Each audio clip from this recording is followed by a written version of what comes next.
So welcome to the Cincinnati Real Estate Home Show, brought to you by Monsters Madness. I'm your host, Tom Giusti. I'm a realtor with eXp Realty and the Lowry team. And this is my co-host, Dr. Phil. You obviously didn't think I was going to let that go, did you? I forgot. Phil, how you doing, man? I'm doing good, but Good. you just brought back a lot of memories Yeah. real quick with that. You want to explain?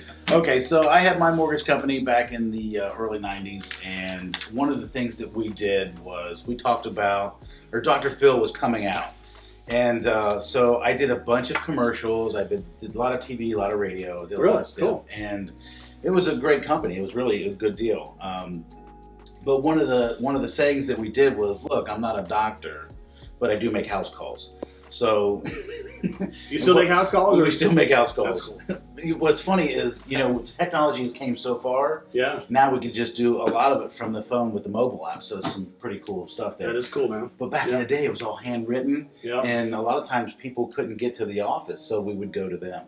Hence, I remember making a lot of those when I was in lending, a lot of house calls. yeah, that's where the house calls came in. Spending So a lot of time at people's dining room tables, filling out applications and all that stuff. I'll see if I can find the video of that, because Yeah. a couple of the yellows were in there shaking their head. Like, yeah, it's pretty awesome. funny. Some funny stuff. So It's awesome. So we just had a pretty bad storm come through here on Monday. Were you affected by that? yes, I was. Yeah. I had a lot of trees down, a lot of stuff, but nothing, no real dramatic things. Nothing hit the house and didn't That's lose good. power. So That's good. I hope you out there. I hope you didn't have too much trouble. For myself, and I'll get into this. Is going to bring us into that segment, but my garage flooded. We're on a downhill slope, and I have a French drain and a sump pump. Power went out, but yet the sump pump power battery backup didn't fun. work. That's no fun. So nothing happened to the house. I kept the water away from the basement, which was good. Cool. Yeah, so there's no damage. But that's what I want to talk about next. Is kind of bring this up. What do you do if you're a homeowner? What do you do in a situation where you're, a storm comes through, the power goes out? How do you prepare for that? Yeah, that's a tough topic, because not everybody has the money to be prepared like they should be. So I mean, a battery backup system. If you have a sump pump, you want to make sure it works. Yeah. Let's just go through these, man. I mean, I just did this morning, thinking, what is it that we could do to help you get prepared for a storm? Because I don't know, we rely on electricity, I think, way too much. I mean, if our power goes out, it's over for a lot of us. So, there's a couple things that we can do to get prepared. I don't know if you were a Boy Scout. I got kicked out. Oh, Don't make me go there.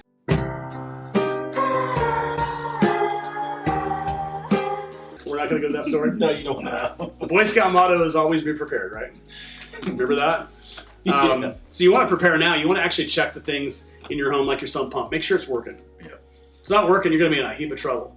Make sure your battery backup works. If you don't have a battery backup, they sell them at Home Depot. Yeah. They're about $500-600. That's the thing. That's what I was talking about. Not everybody has money. No, I mean that's true. It is a struggle sometimes, but you make sure that stuff works. Make sure it works. Well, one of the later things that I wanted to talk about is, everything's changing and monthly debt and everything. So we'll go into that. Yeah. Where Okay. to pull funds from. Perfect. Gotcha. That's a good thing to know. So stay tuned for that. Make sure you have flashlights with battery. We had no flashlights. We had one, actually. Oh, no way. We had one because we had foster kids, that we watched 1.5 to 2 years ago, and they like to run around with the flashlights and burn the batteries out. They were all burnt out. So we had one flashlight, 2 candles. Make sure you have that stuff, with batteries. I mean, Okay, so everybody made fun of me many years ago about having oil and oil lamps. okay, well, When you go through a dungeon, you got these things on the wall. Oh, yeah. I had them everywhere. sure. Everybody's like, you're an idiot, man. Yeah, don't Come do on. that. You might burn your house down. Been there, done that. So Make sure you got extra batteries. yeah, Go get batteries. Don't pull them out of your kids' toys, like I was trying to do. Please don't do that. you were not. Yeah, that's a story too. My wife knows that I'm not exactly the most prepared person. She talks about me being. She's gonna watch this too. She'll probably agree with me. I'm a procrastinator, so don't do that. Go get batteries, put them away. Don't take out of your kids' toys. It's not a So good thing. immediately, what pops in my head is you're not a very good Boy Scout. No, I got to first class, and then I got into music. That's a whole different subject. And then I dropped out of. Welcome to the podcast. Make sure that you fill your tank up with gas. I mean, if a storm's coming in, Yeah. I took my wife's car out And to go get some stuff at Home Depot because they were open, I couldn't find a gas station that had power. Really? If you got a debit card, forget it. It's over. Yeah. You're gonna be able to do anything. So maybe Yep. that's another thing that probably Phil will talk about. Keep cash at home. Yep. Don't Absolutely. tell people about it, but just keep cash, stashed at home, Yeah, a couple have some $100. Have some money left over so you're not trapped. It's a bad deal. Exactly. One thing that saved me was I had an external power supply for my phone. Get one of those because that was a lifesaver. That's pretty cool. I never even thought about doing that. I can't remember the brand name, but you can find them where they would charge your phone and another phone completely 100%. Oh, that's cool. So it makes you, I think they're like $25. Well worth it.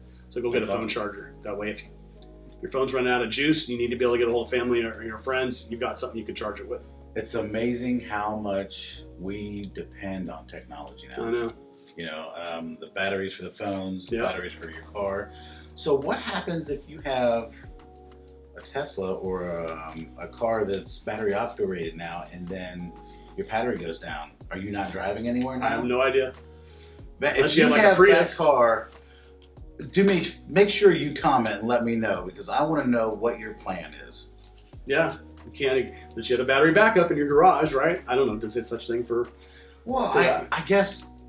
Well, okay. So here's my question. So you have gas. You're going to have gas saved up. You're going to put gas in your generator to charge your car.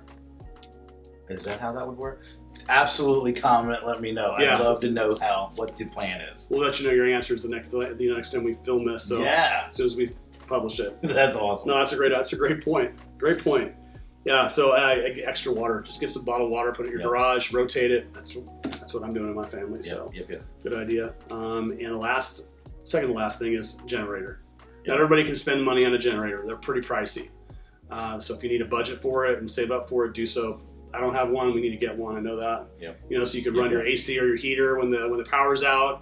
You can run your battery backup on your sump pump and your refrigerator. People are always afraid they're going to lose their meat and their vegetables and all the stuff they bought. Groceries are expensive as enough as it is. Yeah, that's always a concern of mine. That was why I went and bought one, because I was like, did you? Man, how you stock your fridge and your freezer, and then the power goes out. I mean, here in Claremont County, power goes out like it's their job. Oh, hey, power's out. Oh, we know. It's like, come on. So how does that work? Do you take because I never had a generator before. Do you take like a extension cord and you plug it in? That's how you do it? That's how you do it. Now, there's some really big models out there that you can put and you can make stationary, and then you can link it downstairs or your panel. Very cool. Obviously, an electrician would be the best person to discuss that. And Tish's husband is an electrician. Roger, you're an electrician. Guess who's going to get a phone call now? Yeah, he needs to come in here and speak to us. So I guess that'll be a phone call. So Roger Burleson, just in case, I love throwing names to make people watch it and be like, "Are you kidding me? Who is that? Why are you doing that to me? I know I got to do. Now you got to put his name in there and tag it, right?" So yeah, that's a good question because I mean, as the world is going the way it's going, everybody's trying to be prepared. So let's get everybody prepared. Yeah. Good, not just for the storm, but for the big storm. Good deal. One thing we did is I got a camping stove. If your power goes out, you're not going to be able to cook anything. Yeah. So get a camping stove and some cans of propane, just to last you a couple days, so maybe a week. That way you can at least make some food. Yeah, that's awesome. No microwave. You got to actually cook.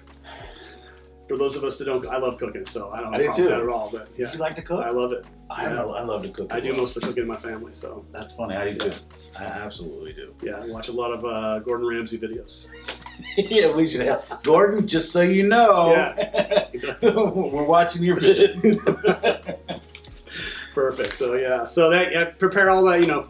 Follow that list. Just prepare yourself. Yeah, absolutely. That's all we're saying. So we could probably all relate since we just went through what we did. Yeah, absolutely. If you got tree limbs hanging over your roof or over your shed that look like they're going to fall down or break, make sure you remove them. Just get rid of them. Yeah. So that leads me into some insurance stuff. So do you have insurance people you like to work with? You have specific people? I have some that I can refer. I don't really have a relationship with certain insurance companies. There's a few I'd recommend. Okay. Yeah. I try to do the same thing, and Chase has one, Jackie. She's absolutely amazing. That's awesome. She really will sit down and get into a conversation, and because every one of them is different. Talking about homeowners insurance? Yeah. I mean, she really does a good job. So we'll see if we can get her in here and talk to you. That'd be awesome. But yeah, she's a good girl. Awesome. Yeah, if you haven't checked in your homeowner's insurance or prices in a while, a year or two, Yeah. My wife and I, we get quotes on our car insurance, on our phones every year. Yep. That's just something to go ahead and do. Make sure you get it done. Yeah, that's awesome. Good info. Save some money. So, yeah. All right. You want to talk about debt and rates? Saving money. Well, saving money. Anytime we can save money is massive. So I posted. You guys should see some of my videos that come out, and I always talk about what people are really asking questions about. So the biggest one is interest rates. Interest rates are going higher, and with gas prices going higher and debt, it's just overwhelming with everything. So a lot of people are refinancing, pulling cash out to pay off the debt, and even though the rates are high, don't panic. It's not about the rate at this point. It's about overall debt. So to give you an example, let's say you spend $2,000 in your overhead. Well, that's your house payment, your car payment, your credit cards, school, whatever you're spending. You pull enough debt out to pay all those things off, and you can save quite a bit of money. You're talking about saving $300, $400, $500, $600, $700, some cases even more. A lot of times what I tell people to do, instead of saving the $700 or taking that amount, cut it in half, save the difference, and then take the other amount, apply it back to the house, pay your house off in that 12, 15 years. So, save a ton of interest. Yeah, you're talking about hundreds of $1,000s you're saving, and it's easier on the month. So that's a big thing. So if you're looking, I don't have a generator, I don't have backups, and you pull some money out of your house, set this up, put yourself in a better position where your overhead is much smaller and you're paying your house off sooner. That's a pretty cool feature to have. Yeah, absolutely it is. Call me, we'll go through it in detail for you. Yeah, Phil can tell you how much you're going to save, how many years you're going to save off your loan, how much interest. I think that's important. That's I think a lot of lenders don't go over is how much interest you're going to save. It's always about the monthly payment. Let's say your house payment is $1,000. So easy. Let's say your house payment is $1,000, right? So $1,000 times 180 payments. That's 180 grand. I don't even know why I need a calculator for that. That's all right. That's a crazy finance guy, right?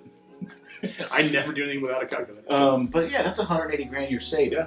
Yeah. That's real money, and it's really saved. So you should definitely take a look. It's well worth it. Don't let the interest rate freak you out to the point where the savings, you're just like, oh, well, I'll use a scenario. Stick $100 bill at your feet, and then stick 50 cents out there, or $1, and then step over the 100 to go save that 50 cents. Don't lose sight of what you're trying to do. That's the cool thing. That's a good point. So yeah, absolutely. Check that out. Yeah. Need help? Give Phil a call. We'll give you the information at the very end of this video. Absolutely. So we're going to talk about something now that I don't know if anybody else saw. Dave Ramsey, who's the financial guru, came up with a video yesterday that I watched in regards to home prices. Yeah. And it was really good. And I took some notes on that, and pretty much what I have here, I'm going to kind of regurgitate what he said. But it's good information. What drives home prices? It's really one basic thing. It's supply and demand. Supply and demand, always. That's it. And there's actual data to provide that he provided. And this is real data. It's not made up, but that we could determine and see where home prices are going to be going and what's going on. We're not in it for a crash. I don't believe that for a second. I really don't. I don't know. I certainly, it's going to be an adjustment, but I certainly wouldn't say a crash. Not like 2005, 2006. I think we talked about this last. No, I don't see that happening. But it's going to be adjusted if the market keeps going the way it's going, it's going to be hard to buy, right? So the supply will still be there, but the demand will start to diminish. So you'll see it right itself. But I think there's you're right. no crash. Yeah. I don't see a crash coming. These are some points that he pointed out, and I'll just, like I said, regurgitate the information to you. 5 million more 35-year-olds are in need of buying a home. Wow. That's 5 million more than were in 2007. 5 million more 35-year-old households than in 2007. That's a lot. That's a ton of people. 128 million households that are needing housing now. How many? 128 million households that are in need of housing now. That's 12 million more than 2007. Okay, so quick question. What was the Cincinnati area? Man, where did I just come from? What was the Cincinnati area, how many homes were sold in the month of May? Month of May? Can you remember? I know Yeah, we I talked think we about got- it. I've got Wasn't it that like info here. 2,500 or 2,300? Month of May. This is in Brown, Butler, Claremont, Hamilton counties. Okay. 2,225 homes. So, okay, so 2,300 homes. Mhm. Round up. Yeah. 2,300 homes, and we're talking about 120 million. Yeah. That's just to put that into perspective. That's Yeah. crazy. 2 million new housing starts in 2007. Now there's only 1.4 million. We're talking about new construction. Wow. So 1.4 million new housing starts this year versus 2.1 million in 2007. That's serious. Holy. Do you think you think new construction's hurting? Doesn't sound like it. With the material going up, it's Yeah, no kidding. And still, Yeah, it's still there. I mean, supply and demand. we have 50% as many homes for sale now than in 2007. So it's been cut in half since 2007. Why 2007? I'm not sure why he chose 2007, but I think it's because that's when the market was starting to diminish right Yep. there. Yeah, housing prices that went up 32% in 2020. They went up 18% in 2021. So far this year, they went up 7% and predicted to go up at least between 5 and 7% for the next 3 to 5 years That's insane. because of the demand. That's crazy. So we'd have to have a really big. You'd have to see a ton of buyers or buyers out there, sellers that are going to be selling their homes versus the amount of buyers that are going to be buying homes. Wow. So the rates being that they're going up, do you think it's the market controlling that, or do you think it's the institutions across the country or the world?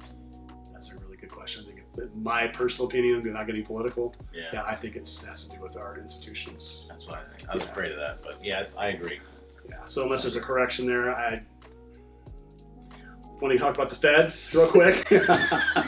I know. Here's the deal. I just opened up a can of worms. You did. That's okay. We'll get it. Because the Federal Reserve, a lot of people out there don't know, the Federal Reserve is not an institution of the United States. Correct. It just is not. Nope. It's a private bank. Yeah. It's a private bank that's setting the rates for our money. Yeah. So I'll leave it there. Yeah, it goes back. This is a topic that we can go so deep. And I probably want to put on a different channel, but yeah. But yeah, absolutely. So the IRS, the feds, that whole avenue is all stemmed from the central banking system. Mm-hmm. So that's where that's. And who owns the central banking system? Do your own research, find it out, dig it out, Yeah. share it. I'd love to hear it. I'd love to see your comments. Yeah, See absolutely. if we can agree on that. But So, keep it easy. Don't be so nasty. Yeah. I mean, I've watched some of these other forums and some of the comments, man, they just I know. go nasty quick. I just don't want that. Yeah. I just assume delete you. The bottom line is that housing is going nowhere. Yeah. I mean, that's like I said, unless we see some kind of drastic thing happen in the economy or something from our Fed, I just don't see it happening. I mean, what about you? No, I mean, there's too many. The supply is still too great. It's still everybody. I mean, those numbers don't lie. I mean, when you start talking about 20 million needing homes, I mean that's. So This doesn't even include the people that are like the empty nesters that are going to be downsizing. Yeah, that's a big thing. So if you're an underwriter, people do downsize. Yeah, it's true. Yeah. I just had a client call me and say, "Hey, we want to downsize," but they were talking to their lender that they were using was like, "No, it's an investment property." And she's like, "No, I'm downsizing. I'm selling this one. I'm buying that one." And she qualified, and I was like, "It's not the underwriter's job So to say you're not doing that, you Right. know." So yeah. So if you're an underwriter, let's keep it legit. So since we're talking about investment property, what and second homes and all that, I'll just ask you the question: what?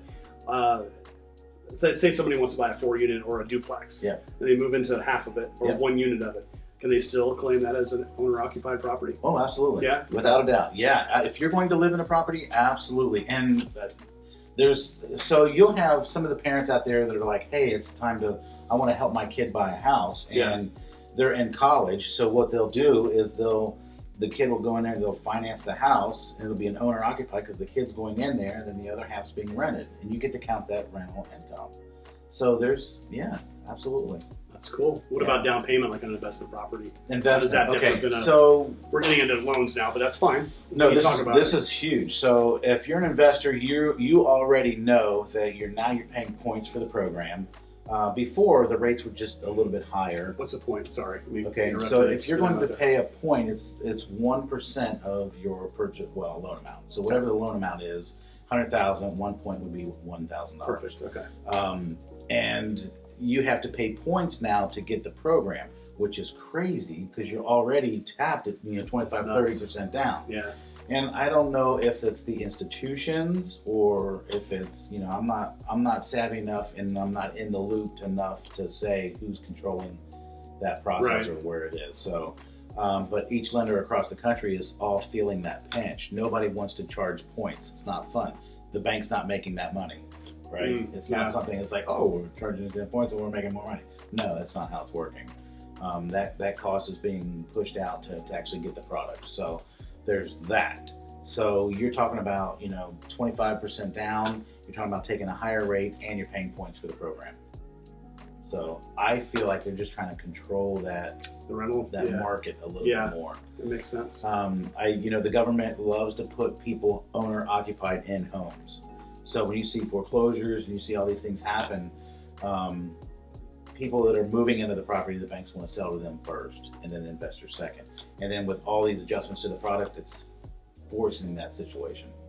Because not every investor wants to drop, 10 grand in a point system. And that's a lot of money. No kidding. So, yeah. But Do you think, I don't see it as far as investors wanting to get rid of their rental properties right now. No. You got people that are losing their jobs. That's a real adjustment, right? Yeah. You look at the spaces around us. There's so many places that are closed down. So I like to support local, buy local, and help local. In every way we can. But the investor side, the rental side is there. It's a real thing. Because if you own I don't know if you're a new rental property investor, but if you sell that property, you've got 45 days to designate another property. Yep. Called a 1031 exchange before you are liable to pay taxes on it. Yep. That's one of the reasons they don't want the tax liability. Even though the prices are way up right now, people are still weighing that option. Yep. So. And here's the thing: when you're paying points, that's tax deductible. Which I should probably say that get an accountant to be exact. But if I remember correctly, it's tax deductible. So there's a lot of things that you're spending money on that helps you cover taxes. So there's a lot of things. If you want to be an investor or you're thinking about it or you want to do it, call me because our system's pretty cool. Our process is very smooth. Yeah. We're still closing sonic fast. That's awesome. Yeah. How fast? I think the last time you said 14 days? 15 days is the mark. That's incredible. 1821, but here's the curve with those numbers. The appraiser has to be engaged. If the appraisal says, hey, I can't get in the property for a week, that slows my number down. But on the lending side, we're in it sonic fast. We're getting to the table quick. That's great. It's Option Financial, right? And Option Financial. One of the other things that I liked that we're doing that nobody else is doing. Let me rephrase that. I can't say what nobody else is doing. I don't think they are. We're taking our pre-approval. So when you call and you get pre-approved, the mobile app is a massive tool, right? So you get pre-approved through the mobile app. Mm-hmm. But we're taking those documents and we're getting it underwritten. So we can get a relatively clear to close out of that process. That's incredible. And then so when you find a home and you're making an offer, whatever time it takes for the appraisal, 5 days, 7 days, bam, we're closing. Yeah. That's pretty cool, awesome. Unique. So if you're looking to buy and you need speed, you need to call us. We got you covered. And if you got a pre-approval letter 2 weeks ago, a month ago, 2 months ago, you need to call your lender. Yeah. Or call Phil and get another one because you may not qualify for the same purchase price based off what today's rates are. So that's another thing. Yeah. So you tell people that you're approved for $250,000. So when you're approved for $250,000, what most people don't pay attention to is we're estimating your taxes and insurance, right? So let's say, and I'm going to beat up some cities here. So if you buy in Loveland, the taxes are a little higher, right? Yeah. So that's going to play havoc on your approval. So if you're at a 45% debt ratio at 250 and we're using $250, $300 for taxes, and then you move into a city and now your taxes are $400, that's going to change your ratio from 45 to 47, 48, maybe even 50. Now it changes your approval. So your 250 buying power is now 230 buying power. So yeah, and if you don't know that, call me. We're here to take care of you. Yeah, nobody expects everybody to know that information. Yeah. That's why we're here. So Yep. give us a call. So any last minute thoughts? No, dude, I absolutely love this. I hope you guys are enjoying it. If not, buy some sunglasses. I know that light's blistering all over. we usually have our green room where we get our makeup done and our ready and our wardrobe. We have a whole wardrobe team that helps us out. Yeah. So, mine's being paid double time. Yeah, absolutely. Yeah. So one thing I wanted to just say real quick, because I had a closing the other day that when this happened, just if you're a seller, oh my God, take your stuff out of your house, please, when you move. Yeah. I'm not going to mention the name, but this place still had a dresser in it and a bed with box springs and a mattress. Pictures were still on the wall. I mean, take your stuff out of your house if you're going to move.